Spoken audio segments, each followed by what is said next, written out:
Architecture is really the art and science of turning fiction into fact. Sometimes kind of real architectural life interferes with intellectual architectural life. There is no such thing as architecture. Hello everyone, this is Vikram Prakash and you are listening to Architecture Talk. Each week we have a conversation with a contemporary thinker on issues of architecture and architectural thinking. We are interested in what architecture is today, what it has been in the past, and what it might be in the future. Today I'm talking to my old friend Rahul Mehrotra, who is the principal of RMA Architects of Mumbai and who for some time now has been an academic here in the United States, currently at the Graduate School of Design at Harvard, where he recently served as chair of the Urban Design and Planning program. We are talking to him about his ideas of ephemeral urbanism and its relationship to kinetic architecture and historic preservation. Here we go. So, Rahul, you have been talking about this idea of the kinetic city and now the ephemeral city. And you recently ran this studio out of Harvard on the kumbh mela. And your current term is ephemeral urbanism, and I suppose by implication, ephemeral architecture. So let's just start by asking you, how do you define ephemeral in this case as a concise sort of term? Well, I think just to answer that, I'm going to start at what you pointed out as the kinetic city. I started writing about the kinetic city because having studied urban design and then practicing in a condition like India, one saw that actually what we had come to understand as urban design, it's premised so much on what is really the static city, which is embodied in architecture, very stable. And then there are narratives that kind of draw out of that. In fact, the whole narrative about conservation comes from that, about kind of this illusion of permanence. So I began to theorize this condition and began to, refer to it as a kinetic city, largely because I felt that the binary of the formal and the informal, which is the way temporal landscape was described, was non-productive. Because when we set our binaries as designers, we then, as a logical next step, have to lay alliance to one of those worlds. So we either become architects who work with developers and governments and live in the formal world and create more static and permanent or supposedly permanent architecture, or we become architects that work with the informal landscape, and by extension we become activists, we become community organizers, we become architects, but in terms of upgrading squatter settlements, etc. And I felt, my God, we should be actually living in both worlds simultaneously, because design is about synthesis. Design is about blurring these boundaries. Design is about creating third space to find these solutions, etc. And so that's how the notion, a kind of theoretical framework using the idea of the kinetic city, came to occupy me for a very long time, really. And I used to provocatively use the Kumbh Mela as a way of saying, look here, there's a whole megacity that does that. Mm-hmm. And then we were fortunate enough, because circumstances led us to go and study the Kumbh Mela through the university, which was a fascinating project. I'm happy to speak more about it. But basically, what the experience of looking at the Kumbh Mela did, and to see a megacity of this scale on a kind of temporal, very quick temporal scale, 55 days, constructed in 6 or 7 weeks, dismantled in a week, was absolutely mind-boggling. And then when we put that work together, I think a natural way to describe it was mapping the ephemeral megacity. And that led me to think, how could one expand the categorization, the theoretical framework of the kinetic city to encompass a much broader landscape, which I believe is an important landscape to look at. And so I extended the word kinetic to ephemeral and city to urbanism, so that it could be broader and not defined just by narrow parameters of design or building imagination. And so therefore, now to answer what I would mean by ephemeral is exactly what the word suggests: hard to capture, not always tangible, momentary, temporary, and all of the above, which is to say that landscapes like this, which form a part of any city, is just that in parts of the global south, if you want to use that description, these temporal landscapes form a bulk of the city. But I would argue these appear in New York and, of course, on the West Coast because climate allows it. Margaret Crawford has written about everyday urbanism. This kind of temporal landscape and the way it articulates its presence in cities is also visible there. And so I think the ephemeral is that aspect of the city that is temporary in nature, whether it's a performance that someone does on a plaza in a city and suddenly activates that space, not only with the presence of other human beings, but also with shifting meaning. Mm-hmm. And then it recedes, it fades, it leaves no trace. It's an enacted process. I would argue the spectacle in Indian cities or in Mumbai of the immersion of the Ganesh god is one such thing. Here, the spectacle is not captured. It's again an enacted moment. It has no memory, but it is a spectacle. So why do we only think architecture should be the spectacle of the city? And so it's, I think, challenge some of these business as usual questions that this research is aimed at. Okay, so anything that is not traditionally permanent architecture, you would characterize as belonging to the ephemeral side of thinking architecture and urbanism. I would think so.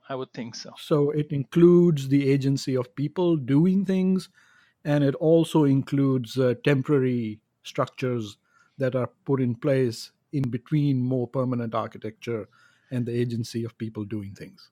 Right. So, Vikram, I think again, and I don't disagree with you, but considering we are trying to kind of nuance and expand this conversation or this categorization, let me say that even there is a massive gray scale, right? Mm-hmm. So there are things, the agency of people, that happen by the hour. Little hawkers that come and sell bananas and apples happens by the 4 hours. Other things happen for a week. Massive markets in Mexico City in parking lots happen for the weekend. The kumbh mela happens for 55 days. Mm-hmm. Mining towns happen for 55 years. Right. So let me say that I would say that if we can almost clearly predict an expiration date or an expiration time for that particular phenomena, whether it's temporary architecture or the agency of people, I would think could be, in the debate of urbanism, could be ephemeral. So, in that case, I would argue that all architecture and urbanism is ephemeral because, after all, as Benjamin said, the destiny of all architecture and civilization is ruin. Totally. Everything must sooner or later come to an end, Right. and wither away. And in that sense, what I'm hearing you say is that this notion can be used to critique the entire sort of privileging of the idea of permanence in architectural and urban thinking, rather, and not just specifically introducing a new dimension about widening the scope of what architecture and urbanism is. Is that right? Yes, I mean, I think that's one way you could argue it. And I think, at a more personal note, which might help expand the conversation, I think what interests me personally about the notion of the ephemeral and why I think we should take it seriously is another framing, which is the framing of the notion of absolute solutions versus transitionary solutions. Yes. Or transitionary conditions. Mm-hmm. And again, I think we take stability also as a default condition. And then that sort of reinforces the narrative of permanence and the narrative of conservation and all the debates that come out of it. Right. But there are many transitions our cities are making continuously. I mean, the big rhythms in the transitions are in economy. We move from an industrial economy to an information technology economy. Now, these have massive implications also in the built environment. And I think closer to our contemporary realities, say the condition of the movement of demography across the planet today because of political rife, climate change. Right. We put it in this, catch-all refugee crisis basket, but I think it's much more than that. It's shifting demography, which is coming out of inequity, it's coming out of political situations, it's coming out of climate change, it's coming out of many factors. And the question is, how do we design for this flux? In India, as you know, urbanization is like the scales are like mind-boggling. And research now is showing that you could actually argue that India is 60% urban for 6 months of the year and 40% urban for the other 6 months of the year, which means it's like 200 million people in a kind of transitionary condition of flux.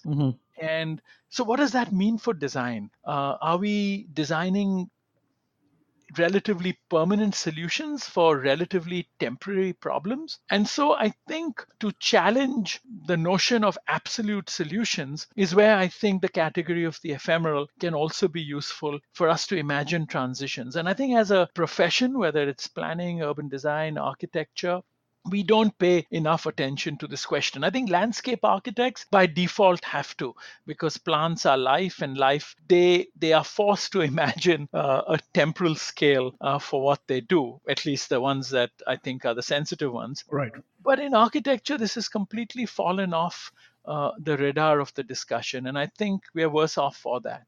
Right. I mean, I think both in architecture and by extension in traditional urban design and planning, the notion of grounding place and building a city as an enclosed wall, which is a defensive bulwark against the possibility of change, is the idea that seems to govern.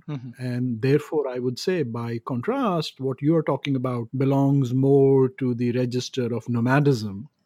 And the other sort of more temporary, transient, dismantleable, unproperty attached notions of dwelling, being, and relating to the world that are by and large largely that are, as you are articulating, actually not lost, because actually a lot of people are significantly transient and nomadic still. Right? Yes. So that is like the blanket condition. Yeah, that description was totally accurate. Now, so the question is, and this becomes the difficult one. So the question is twofold. One is that that's part of the world. And I think the argument is not to say that that's the preferred reality. And the argument is also not to say that we need to stabilize that transient population forever, because I personally think the state of flux will continue for years and if not centuries. But it is the argument to move the more permanent way of thinking into a more transient way of thinking. Right. So therefore, then the second question becomes is how can you use the more transient productively in our cities? And even J.B. Jackson, I was reading something that he wrote about the third landscape, I think, was the essay, where he argues, and almost exactly the words you've used, where he says that in our first sort of in our early beings we were nomadic, right, and the sense of the property attachment, the sense of permanence, etc., didn't sort of occur. As we settled, we began to create an illusion, if nothing else, of stability. And J.B. Jackson didn't say that, but I'm extending this. So the city beautiful was the kind of pinnacle, emblematically, of that phase of our existence, and which is what we are yet stuck in. And zoning came from it, separation came from it, and internalization of life came from it. The rich lived in certain parts, entertained indoors. It's got completely amplified today, where the house is collapsed into the shopping mall and the movie theater, because you don't leave home for some of these things. And so this solidification, this sort of illusion of permanence, and then its celebration through architecture became the sort of second phase. And I think J.B. Jackson, at least in that article, argued that we need this sort of third landscape, which is the temporal again re-entering our cities in a productive way. And he wrote this in the 70s or maybe even the early 80s, I'm not sure. But basically the one example that he actually gave was a circus. And he said how the traveling circus, which is this enormous tent that comes and gets pitched up in the middle of the city, suddenly creates and disrupts what is the strict delineation of the static city, because not only is a kind of fantasy played out in this tent of animals and elephants and tropical beings that sometimes in the West have never been seen. But suddenly in the circus, children from different ethnicities become aware of each other. They sit across the ring and they are made. Different income groups occupy the same space in the same way as movie theaters did in many cultures. And so he said this sort of infecting the permanent landscape of the static city with these kind of temporal landscapes is very productive. And so there's a kind of dimension at a micro scale where I think learning from the transient, the temporal, one can actually create a much richer existence in cities. And I would argue the farmers market in its popularity is somewhat about that, because it brings face-to-face contact. It suddenly allows people to negotiate with each other, to get to know your vendor, to find out about the farm that the food was grown in, which has been completely erased from our lives when we walk into a Trader Joe's or a Wegmans or a Whole Foods even. And so I would argue that the fact that the farmers market is a rhythm with which you kind of peg your own cycles, because it's going to happen on Fridays in a particular parking lot or on a Sunday. Your rhythms begin to adjust to another sort of cycle. And these sorts of disruptions, I think, have very productive dimensions, Right. Especially in the world we live in. And so therefore, I think the other side of it, I think just to summarize that last set of thoughts, I think one is the big picture, the micro, where we look at this sort of in more abstract ways, that how do we move away from absolute solutions, because absolute solutions in a world which is full of flux are not productive or not the only way that we can produce viable environments. And so we need to deal with flux through transient solutions simultaneously. And at the other end of the spectrum is this sort of micro interventions of the transient landscape, whether it's the circus as J.B. Jackson described or the farmer's market, that create healthy disruptions, that they infect the otherwise this sort of illusion of permanence. So, are you arguing more about the importance and necessity of feathering in the transient into the relatively permanent landscape? Right. Or are you arguing about just rethinking the entire notions of architecture, urbanism, and landscape via the categories of the transient?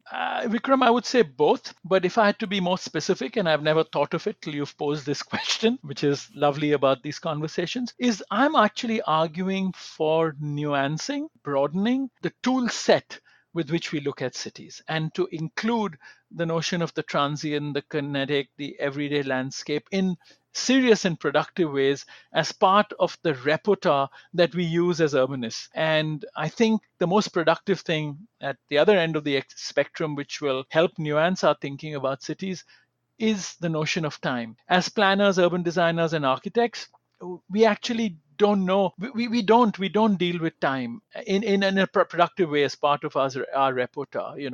I often think, why not in the third year when we ask students to design a weekend house? What if we pose the problem as this weekend house it should be designed to last only for 10 years, because this couple they're going to be empty nesters and not want to go and use that weekend house any longer. They might want to do something else. And how can that be dismantled, recycled, reappropriated, and become part of another material geography, for example? Now, that would bring, as part of the pedagogy, a completely different imagination for students. It'll tie into the debates about sustainability. It'll make you much more rigorous about the choice of materials you make, how you get into the life cycle of materials. So the idea of time, I think in landscape, it appears a little bit.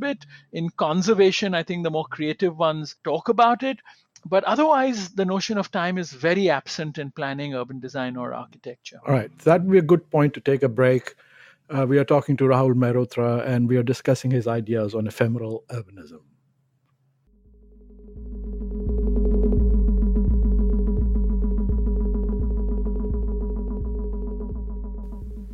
Hello, everyone. Thanks for listening to Architecture Talk. We release a new conversation every other Wednesday. So, if you're enjoying this conversation, please do be sure to visit our website and to check out some of the earlier conversations. From the website, you can also subscribe to this podcast and you can listen to the other episodes. You can also simply directly subscribe to us via Spotify or via the podcast app. And of course, we are available to be heard via any of the other podcasting apps that are available on the internet, such as Stitcher, Overcast, etc. We would also love to hear from you if you have any questions or just some comments, or even have a suggestion for a future episode. You can reach us via the contacts page on architecturetalk.org. Thank you for listening again.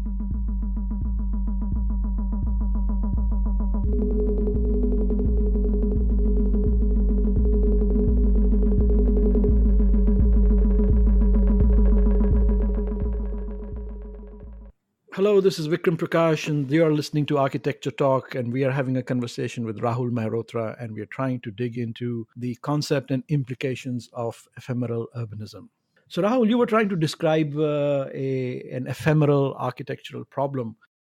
Two things. One is to think of architecture, if one thinks of it as intentionally as something that should be that should go away, one can think of architecture as compostable. I mean, that's a term that's around in recycling ecological world. So perhaps one can think that architecture should always be designed, instead of being permanent, to be compostable. And the other idea that occurs to me is that one should think of architecture in this sense more like clothing rather than stone. What do you think? Yeah. So again, I think it's a matter of nuancing this. I think using the kind of metaphor of gray scales is important. In even architecture, sort of you break into its materiality, you break into space. So I think, these are two extremes. So you can look at space as being recycled, which means you can look at a slightly higher investment in the embodied energy in terms of material, but it's articulated in a way that the space allows itself to be recycled more easily. It's robust in its own articulation. It lacks specificity. Now, whether that means just very large volumes, or it means a particular articulation of space, or does it mean a courtyard in the center of a building that can become internal or external space, or create that blur. So there's a spatial dimension, and So you're talking about reuse there. yeah, so it's reuse. So I mean, let's not call it reuse and recycle, but let's call it the adaptability of the space. So the space itself. Why do you shy away from those terms? I'm curious. Because I think these terms that we've used for a long time have a baggage that goes with it, which is recycle means that it's an old building, and therefore you then recycle it. And so I just think also we have to break away from the jargon, in the same way as I would think for the debate on conservation, we have to break away from it, and we'll just come back to that in a second. Right. But so there's a dimension of this kind of ephemeral imagination, which has to do with space, which itself is ephemeral. Just the way it's contained and articulated could be different, and it could occur at much shorter rhythms. In the traditional use of recycle, we think of an industrial building. After its life is over in 100 years, it gets recycled into a museum, for example. There are shorter rhythms too. But maybe this recycling or this ephemeral use of space could be in much shorter cycles. Maybe buildings and cities are imagined as that happening because we are experiencing much more flux. We are experiencing new forms of technology that allow different kinds of relationships. And so, therefore, even the imagination of the space can become very ephemeral. And then on the other end of the spectrum is the notion of materiality and its compostability, its dismantleability, which means can components be organized in a way that they can be removed and reconfigured in a particular way. And this is not going back to the kind of Pompidou center imagination where everything is bolted and put together, but also that how different materials of different life cycles are put together. And so some materials with shorter life cycles can be removed, recycled, new things can be put in. So I think, I think my point is only this, that in this whole discussion, I think we have to detest from putting together binaries, which is temporary, permanent, or compostable versus non-compostable, etc. Because there is a whole range of gray scales between them, which creates all sorts of situations where something doesn't need to be completely ephemeral. It can be partially ephemeral, which itself gives it a robustness more than something which is so very finite in the way materials are articulated and embodied. And so I think if you shift for a second to the debate about conservation, because let's talk conservation. because that works. exactly to the other extreme, that it detests compostability because it is about extending kind of life. And, in the book Contents, which Rem Koolhaas sort of did, he has some wonderful research there on conservation, where he basically shows through a series of infographics how the time between a particular act for conservation and the objects that that act is concerned about conserving is actually collapsing. By the time you start with acts in the 1800s or 1872 to be precise, I think that's worrying about objects from the 3rd, 4th, 5th, 6th century BC. And by the time you come to the 1972 or 73 or 74 revision of these acts, they're already worrying about the 1960s, which means the gap then between the act and the object it's concerned with has collapsed to 10 years. And so really the way the world is moving, those will collapse to nothing, which means, And they'll go into the future. You will make future objects to preserve correct. them. Yeah. That's correct. So you could provocatively say that now when buildings come up for building sanctions, one of the things that a sanctioning authority will decide is whether in the future this building should be a listed building. So therefore, that's already beginning to challenge the notion of permanence. And we will quickly and hopefully go into a very active engagement with what life cycles mean. And so you might be sanctioning buildings soon, which are intended to be around only for 20 years. Because maybe that part of the city needs to be cleared up for higher density, maybe it needs to be cleared up for open space, maybe that part of the city becomes a parking lot for zip cars, because in the future there will be no private ownership of cars, and suddenly there would be a functional requirement as large as a Maidan where zip cars are sort of parked and done. Or every city will want very large farmers markets, and there won't be any supermarkets and malls, and people go and buy their food once a week, which is organic and safe. So one doesn't know. The proposition here, at least the implication of what the research is telling me, is that I think how we calibrate the life cycle of buildings, and by extension, the life cycle of cities, needs a complete rethink. It needs to be nuanced. It's not one or the other. We need to make these transitions, because this won't happen overnight. This might take 100 years to make this transition, where the city has maybe 50% of its space which is in flux. So to make the transition, I think it's useful to look at the ephemeral, to deal and grapple with the notion of time in more rigorous ways, and to really challenge the default condition that we engage with, which is the default condition of permanence when we imagine buildings and by extension cities. Okay, so I want to slowly move towards a discussion of India and our common sort of interests and practices and what's happening over there. But before I do that, so how do you respond to the more traditional critique, I suppose, of your position, which is that the introduction and emphasis on transience and impermanence runs against the sort of reinforcement of stable identities, which is considered traditionally to be a function of architecture and urbanism. How would you respond to the critique that transience is usually a symptom of anxiety and displacement? Right. I think before globalization, to the extent that we have seen it, before information technology, before people living virtual reality in the way majority of the population engages in now, I think that would have all been a very valid critique. But I think now it's emerging, it isn't stable. I think, and part of the reaction of the nationalism that we are seeing everywhere is a reaction to this fluidity. Is there new forms of this identity construction that are occurring? No, and I mean, as Arjun Apudara and many other anthropologists, but Arjun's writings has sort of come to mind. Is the formation we live with multiple identities simultaneously. We are part of multiple neighborhoods simultaneously. We are part of professional affiliations, which give us one part of our identity. We are part of neighborhoods in a physical sense that give us another part of our identity. It's the simultaneity of this that constructs a much more kaleidoscopic kind of construction of identity, which is part of the reason why there's such instability in the world today, because this hasn't quite settled. So I think those critiques, I think, were very valid. But I mean, I think this world is shifting so much now that I'm not sure that critique is useful any longer, which is not to say that the transient and the ephemeral have the answers.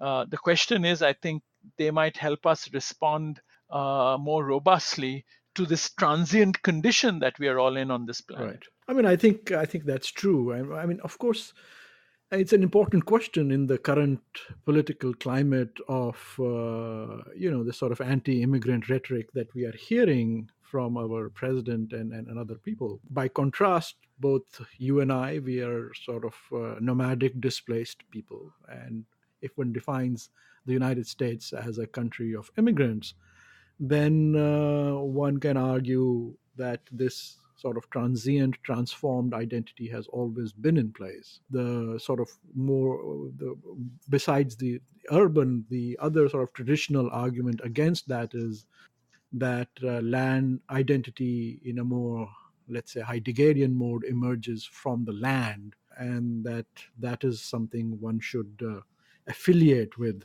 in a more phenomenological way. Right. And I think partly, I mean, it also has to do with the reality of, I mean, just to go back to that melting pot metaphor, is that, I mean, there's also a sort of pragmatic, opportunistic condition here when we talk about immigrants and things, is that the absorption, the melting pot, which very easily facilitates the construction of new identities for immigrant people when there are opportunities, which means they dissolve into the landscape through economic opportunities, through political affiliations, which are more open and much more absorptive, begin to get saturated at some point. And I mean, I think what we are seeing is, I believe at least, a saturation of that, in a sense that it's the absorptive nature, the absorptive possibilities of that happening have diminished to some extent, and I think a lot of the polarization comes from that. I mean, the idea that people who've been around here longer than the immigrants are now jobless and the immigrants have jobs. When there's plenty, all of this absorption is much easier, and so there are particular conditions in which this new identity formation occurs, and there are conditions in which it doesn't occur so easily. And I think the UK is a case in point that saturated 4 decades ago, or 3 decades ago, well, in the 70s and 80s. In America, I believe it's beginning to at least manifest itself in some point right now, because the influx perhaps is greater than its absorptive power culturally, and I mean, I don't mean this just in terms of the jobs and the economy, but also the cultural mindset of the people who are going to absorb. And so, I mean, I think, there are different conditions for this where this works, and there are different conditions or times and that it doesn't work. And I think looking at India, which we will do in the latter part of this conversation, I think some of these questions come up there too. Yeah, I think so. Let's shift to India. And I mean, in a different register, India is also often described as this place which has absorbed so many cultures and people and influences.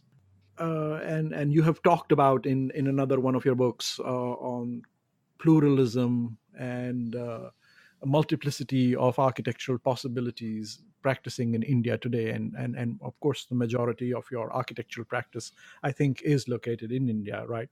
Right. What are the great opportunities for practice in India today, here, in the 21st century? What do you think is an opportunity? Yes, given this kind of discussion we've been having. Well, I mean, I think in India, I think the one thing that makes India stand out is it's got the monopoly on all the problems of the world, really, in some ways. It's like everything is, I mean, anything that you can think of, you can address in India, all the way from inequity to public health to lacks of capacity. I mean, there's just a gamut of problem. Now, given that, I think that itself is what makes India unique and challenging, which is that, and you know that as well as I do, that you can't go in with a single mode and imagination of what a practitioner is and what architecture might mean and how it should be practiced in India.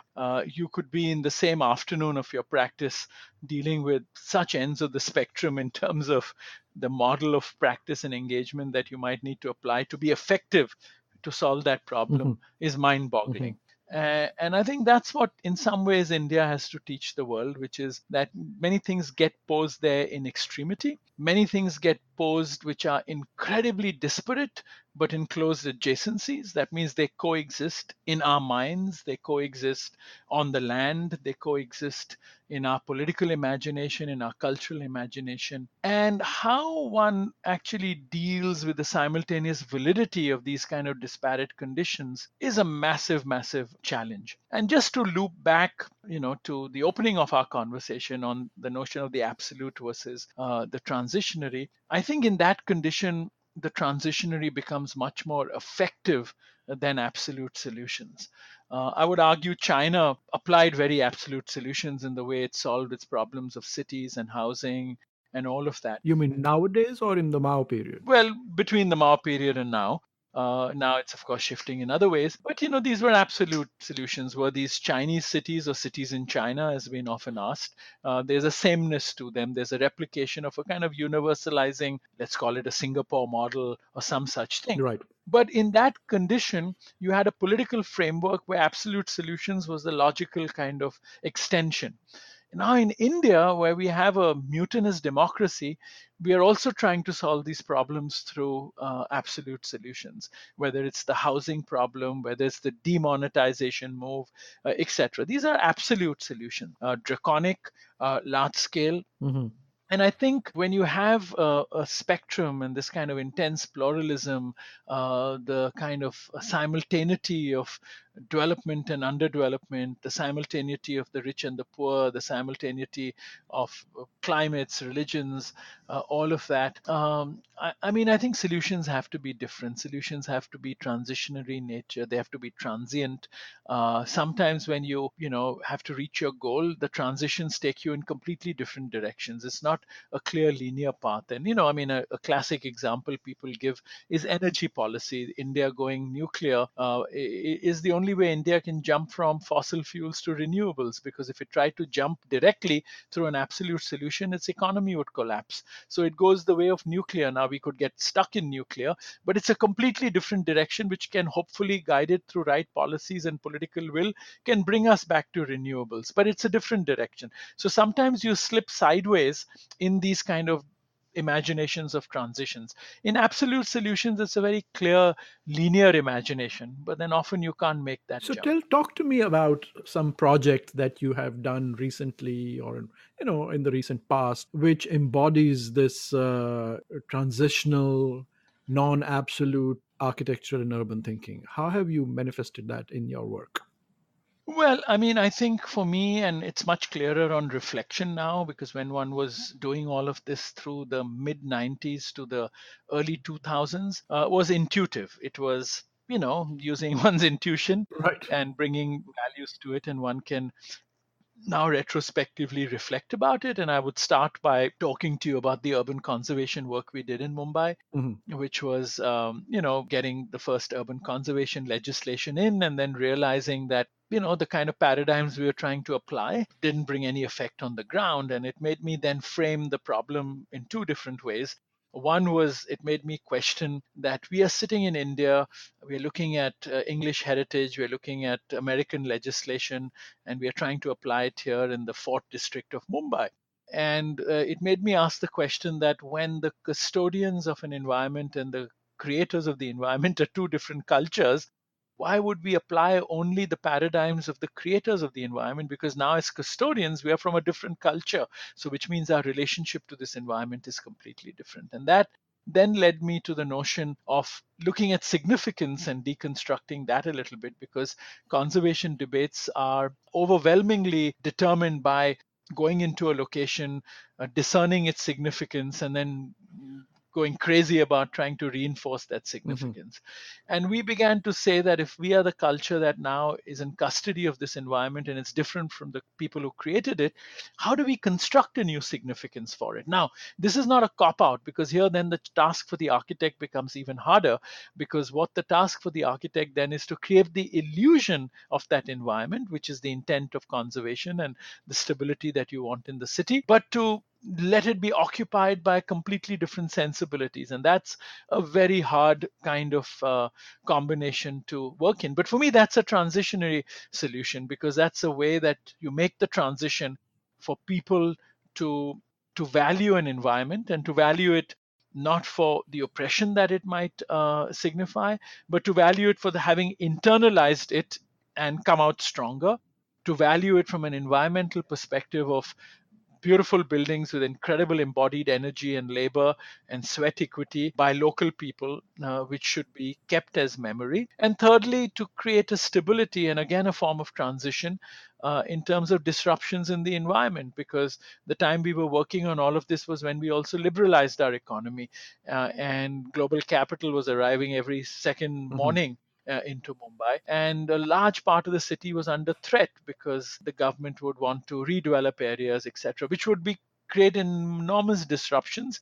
Forget disruptions in the cultural fabric, which is maybe intangible, but disruptions in traffic, in infrastructure, in a whole lot of things. So for me, conservation then became an instrument of planning to modulate the rate of change in what was my environment, an environment I grew up in, and an environment I loved and I wanted to see protected. And it became an instrument to modulate the rate of change. Now, in 20 years, another generation might think about it differently, and every generation has the right to decide how much change it can psychologically and culturally absorb. And maybe they will decide to remove the legislation, and that be it. But for me, it was a transitionary strategy. It was a strategy where I was more interested in breaking away from blanket development control rules for the whole city and trying to designate 14 zones in the city that would have their own bylaws to demonstrate you could have special planning zones. And so there were many things at play, but it was really about dealing with a transitionary situation. And in retrospect, one sees it like that, and one is now trying to reflect about it and develop it more in that context, because I think conservation has become a kind of dogmatic practice in places like India, well, many parts of the world. And I think we have to resituate it back within the debate of planning, because it truly is just an instrument of planning that helps society modulate the rate of change and to make these transitions into other conditions. All right, so let's try and think about that also, not only in terms of the colonial history of India, but what about the modernist history? What are your thoughts on the sort of Nehruvian legacy in India today? And of course, I'm thinking about the preservation practices put into place around Chandigarh nowadays. I think these are all important. I think, again, like I said, it is about modulating the rate of change, and it is about creating those narratives which help society think about it. And I think architects can play a very important role there. For example, the present government has delisted Agra. And have completely ill-informed narratives and arguments about why Mughal history should be erased. Right, right. And now you can look at it as a political thing, but you can also look at it as just pragmatic disruptions in the environment.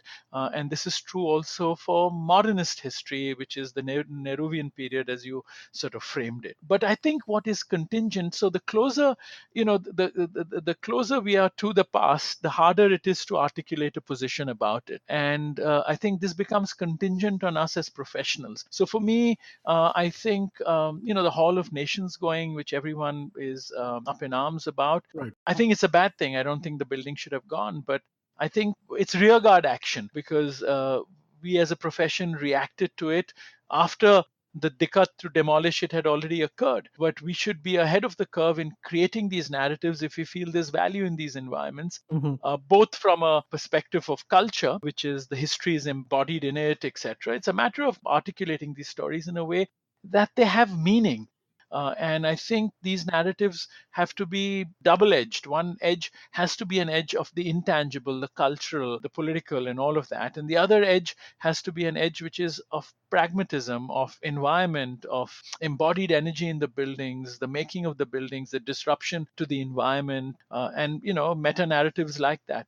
I just feel that the profession in India isn't doing adequate amounts into that. They're very good at banding together in rearguard action to protest something. But I don't see these imaginations which are avant-garde, which are ahead of the curve, which are already imagining and anticipating what we need to preserve and for how long and why. And the how long becomes also very important. So the buildings of Chandigarh, you'll fix them, you'll renew them. Concrete has a limit of in terms of life. The question is, how do you then make that transition to something else? Do you disrupt the fabric too? Do you replace the buildings? Do you keep the semblance of the ensemble the same? As they say in cities, it's the buildings change, but the subdivision of land and the memory of that fabric sustains much, much longer. But you can also disrupt that by aggregation and amalgamation. But these become then questions for a society. And I think architects can play a very important role guiding a society towards developing these narratives, because I think what society invests in us is to imagine better spatial possibilities in which lives can be lived. And conservation, continuity, the transitions of the environment are absolutely part of that responsibility. And so we have to develop the right narratives to create that continuity and to avoid society having to deal with disruptions that sometimes it might not recover from. It's been a pleasure having you on Architecture Talk. Thank you, Rahul. Thank you very much, Vikram. Really enjoyed this.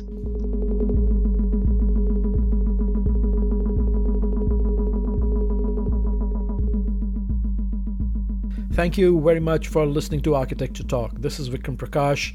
I am the host of the show, and our show's producer is Elizabeth Umbenhauer. If you like the show, please do remember to subscribe on iTunes, Spotify, or wherever else you get your podcasts. And also take a moment and rate us on iTunes. Thank you very much, and see you next time.